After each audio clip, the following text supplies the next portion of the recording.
Okay, for your landing animation, I want something like this, where the fins come down and the rocket just kind of really eases in and softly touches down. So the easing in, the slowing into the motion is going to be a lot more extreme than any of the other ones. And let's show you so this is just a translate Y curve on the rocket body.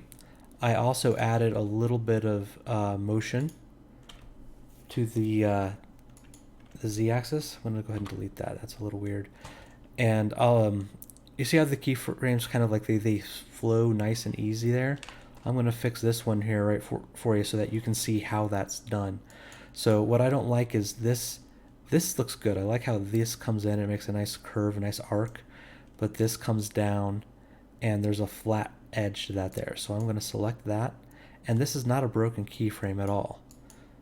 And then grab this handle by left click drag marquee and just kind of do that. And I'm going to have to weight this tangent. So I'm going to go down here to do weighted tangents. And kind of work that a little bit. I'm gonna move the time slider to the area I'm kind of working in so I can see it in the viewport. And remember, you have to middle mouse drag on the tangent to actually edit it. You can't left click those. And the rocket's just moving a very tiny bit. Yep. But it's enough to break it up. Like I'll show you the rocket with why I did that, because it's very like it's a very small amount of motion, but it breaks it up nicely. Otherwise it's just too straight.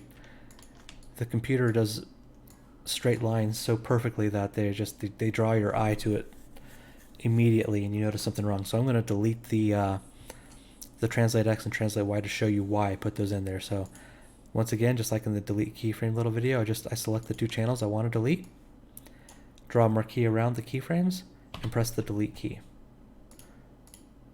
Now, yeah, you see how perfectly straight that is? That was just bothering me. That was just too perfect. So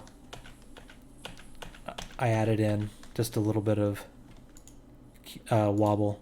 And like all I did to do that, and I'm not going to show you the whole workflow for it, but all I did was you just move it a little off the center and set a keyframe. So start your rocket up in space, set a keyframe, set your rocket on the ground, set a keyframe, and then go in and make it wobble off the axis just a little bit. Just a little bit. A little bit goes a long ways. If you're getting too much of it, you might be better off just leaving it out. For the fin, it was the same thing as how you would animate the rocket landing. You select this attribute because it's an attribute just like any other. Right click, key selected once I've chosen a position. So my rocket came in looking something like this, and then I just moved it up like that, set a keyframe, moved it to the end, and brought them back down. Right, so it was like this. Then I move them down, set a keyframe, and there we go. And I can actually look here. I've got a nice little smooth transition for how the fin works. Now I could change that. I'm going to break tangents, weight tangents, and make that a little more dramatic so that the fins are coming down urgently and then they kind of slow down.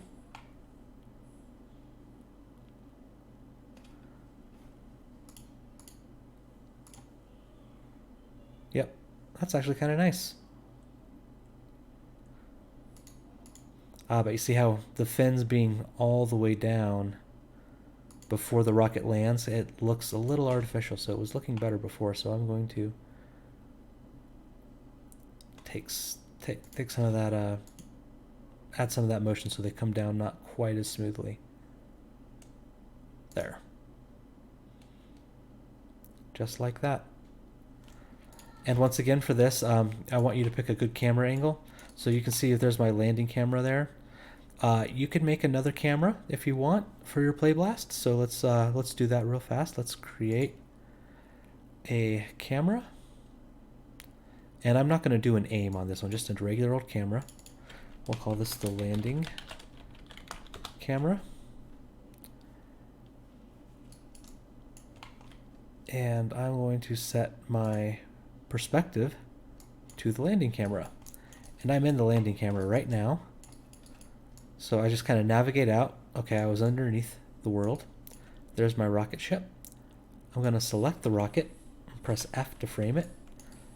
And then I'm going to kind of zoom out a little bit because I think the rocket landing looks better when we can see the rocket coming in all the way from the frame. So let's... Yeah, let's do that. So it starts partially in frame, then it comes in for a landing. Let's see if there's a better angle though.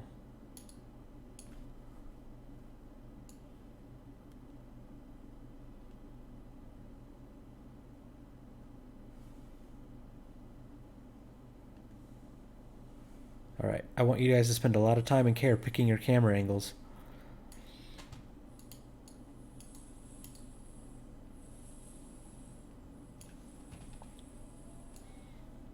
There we go. It's completely off frame. I think that's better. We got a little bit of foreshadowing. Haha, shadow right there. Here comes the rocket landing. All right, deselect that.